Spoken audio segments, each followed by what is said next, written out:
রাজধানীর বাংলা মোটরের এই বাণিজ্যিক ভবনের ১৫ তলায় নানা শ্রেণী পেশার মানুষের পদচারণা।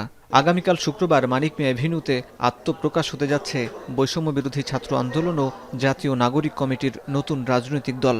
দল গঠনের আগে তাই জানাক কার্যালয়ে একের পর এক বৈঠক, প্রস্তুতিমূলক সভা। নতুন রাজনৈতিক দলের ১৫১ জনের কেন্দ্রীয় কমিটিতে আহ্বায়ক এবং সদস্য সচিব হিসেবে দায়িত্ব নিতে যাচ্ছেন সদ্য সাবেক উপদেষ্টা নাহিদ ইসলাম এবং নাগরিক কমিটির সদস্য সচিব আখতার হোসেন। মুখ্য সংগঠক পদে আসতে পারেন হাসনাত আবদুল্লাহ ও সার্জিস আলম এবং সমন্বয়কারী পদে নাসির উদ্দিন পাটোয়ারি। তবে শীর্ষ পদের জন্য চলছে শেষ মুহূর্তের বোঝাপড়া। এদিকে সম্ভাব্য শীর্ষ নেতাদের বেশিরভাগই ঢাকা বিশ্ববিদ্যালয় থেকে আসায় অসন্তোষ দলের বাকি নেতাদের মধ্যে। তবে শীর্ষ পদের জন্য প্রতিযোগিতা থাকলেও সবার ত্যাগের মানসিকতা আছে বলে মনে করেন নাগরিক কমিটির মুখ্য সংগঠক।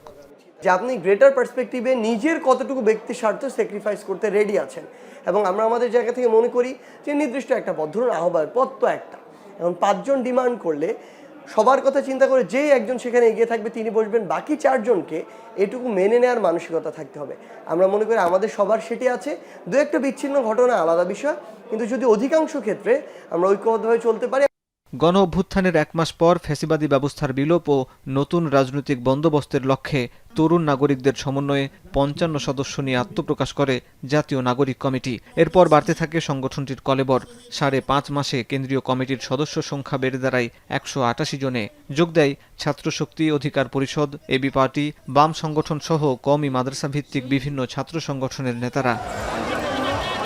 ২৪ ডিসেম্বরে ইসলামী ছাত্র শিবিরের সাবেক নেতারা সরাসরি যুক্ত হলে আরও গতি পায় জাতীয় নাগরিক কমিটির কার্যক্রম।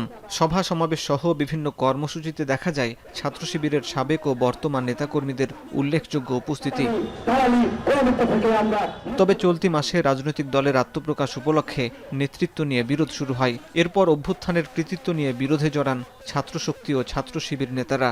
অভিযোগ ওঠে, অতীতে শিবির সংশ্লিষ্টতার কারণে নতুন দলে গুরুত্বপূর্ণ পদ দেয়া হচ্ছে না। এমন প্রেক্ষাপটে জানাক থেকে ২১ ফেব্রুয়ারি পদত্যাগ করেন সাবেক শিবির নেতা মোহাম্মদ হিজবুল্লাহ। অন্যদিকে নতুন দলে না থাকার ঘোষণা দেন ঢাকা বিশ্ববিদ্যালয় শিবিরের সাবেক 2 সভাপতি, জানাকের যুগ্ম আহ্বায়ক আলী হাসান জুনায়েদ ও সদস্য সচিব রাফি সালমান রিফাত।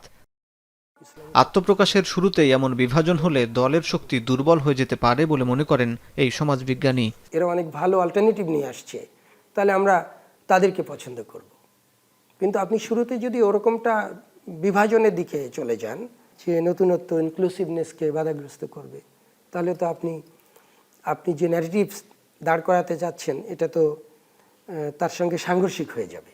আওয়ামী লীগ রেজিমের বিরুদ্ধে যারা ছিলেন মাঠে, অনেকে হয়তো সামনে যাননি তার রাজনৈতিক কৌশলগত কারণে, তাই না? অনেকে পেছনে থেকে এটাকে এক ধরনের রসদ জুগিয়েছে, একটা অংশ কন্ট্রিবিউট করেছে, তাকে তো আপনি ইগনোর করতে পারেন না।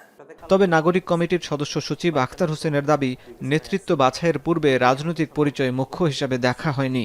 পূর্বেকার রাজনৈতিক যে পরিচয়গুলো আছে সেগুলোকে আমরা কোনোভাবেই মুখ্য হিসেবে আমরা এখানে দেখিনি, বরং পূর্বেকার রাজনৈতিক অভিজ্ঞতাকে আমরা আমাদের মতাদর্শের সঙ্গে মিলিয়ে কিভাবে সুশৃঙ্খলভাবে বাংলাদেশের মানুষকে একটি নতুন ধারার রাজনীতি উপহার দিতে পারি সে লক্ষ্যেই আমরা কাজ করছি। নানা প্রান্তিক জনগোষ্ঠী তাদের সকলের একটা রিপ্রেজেন্টেশন রেখে তাদের সকলের পক্ষে হয়ে নাগরিক মর্যাদার প্রশ্নটিকে আমরা সবথেকে গুরুত্ব দিয়ে দেখব। এদিকে বুধবার 11তম সাধারণ সভায় সিদ্ধান্ত হয়, দল আত্মপ্রকাশের পর রাজনৈতিক সামাজিক সংগঠন হিসাবে থেকে যাবে জাতীয় নাগরিক কমিটি। কেউ রাজনৈতিক দলে যুক্ত হলে বাতিল হবে জানাকের সদস্যপদ। হাসিব বিল্লাহ, এখন, ঢাকা।